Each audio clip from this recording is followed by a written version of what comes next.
Hey everybody, I'm Aaron Simmons. This is Philosophy for Where We Find Ourselves, February 5th, 2024. So I've had a couple emails from viewers asking if I could talk about the practical implications or practical value of phenomenology.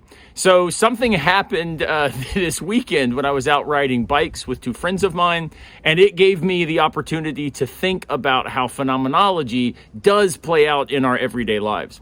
So I was riding bikes up in Pisgah National Forest with a friend of mine, Dustin, and another friend, Waylon, and we had climbed 7.5 miles. The exhausting part of the trip was done, and we turned to go downhill, and right at the top of the downhill run, there's this huge boulder kind of garden that you've got to lift your bike over and set it on the other side in order to get on and then, bomb down the trail. Well, Dustin was lifting his bike over the top of the boulders. He accidentally hit part of his derailleur, the component that allows you to shift gears and keep your bike moving, and it broke his derailleur hanger. Now, what this means is that effectively he no longer can shift gears. He is basically riding a bike without a drivetrain.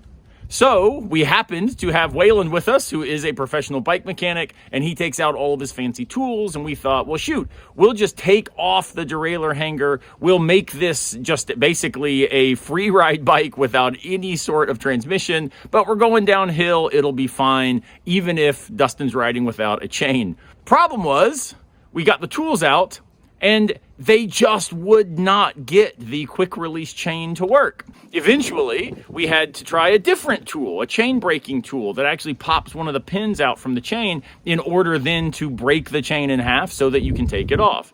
That tool then wasn't working. Finally, we did get it taken apart. We were able eventually to get the chain off of the bike.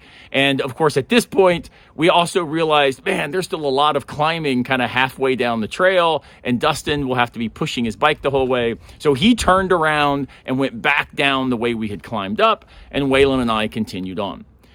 But in the midst of all of this, there's an important phenomenological lesson.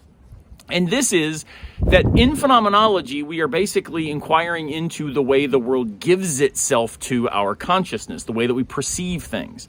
And Martin Heidegger talks a lot about the way in which tools present themselves to us as equipment.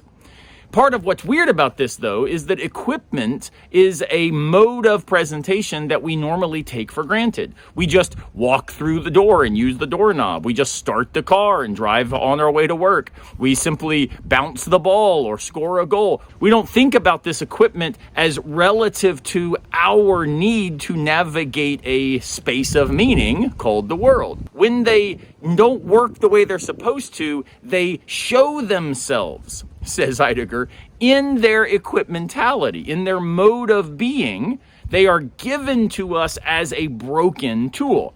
So notice, in our experience on the trail, the derailleur hanger worked as the right kind of equipment because it actually broke away and prevented the derailleur from getting wrecked. But now the drivetrain does not work because it's no longer connected to the bike. And you don't really notice that the drivetrain's doing what it's supposed to do until you slip a gear or it doesn't change the way it's supposed to. Or in this case, it literally falls off of the bike. The same can be said about the quick release pliers, the chain breaking tool. These are things you just grab and use, but when they don't work, you're aware of the fact that they are the tool they are in its not working. So part of what it is that I think this helps us understand is when we navigate the world, we do so with all kinds of assumptions in play. Heidegger refers to this as an average everyday understanding. We navigate the world taking things for granted. But what phenomenology does, as highlighted by the broken tool, is allows us to pay better attention at the way things present themselves to us, such that we can be more intentional and reflective about the meaning that the world actually provides. So when we take ourselves up as world-making people, right? Heidegger will call it beings in a world. We now can recognize a fundamental equality among those beings like us who are not simply equipment. They're not simply things. We are, in fact, the beings for whom equipment does what it's supposed to do. And in this way, the sheer fact, right, of a tool not working can highlight the radical importance of human equality, human dignity, and the need for social flourishing in that mutual recognition. So to those viewers who were asking about phenomenology on the trails in practice, I hope this little example gives you some instances of how we can see this play out in our lives and then put it into practice in productive ways. All right, I'll see you next time, unless a piano falls on our heads.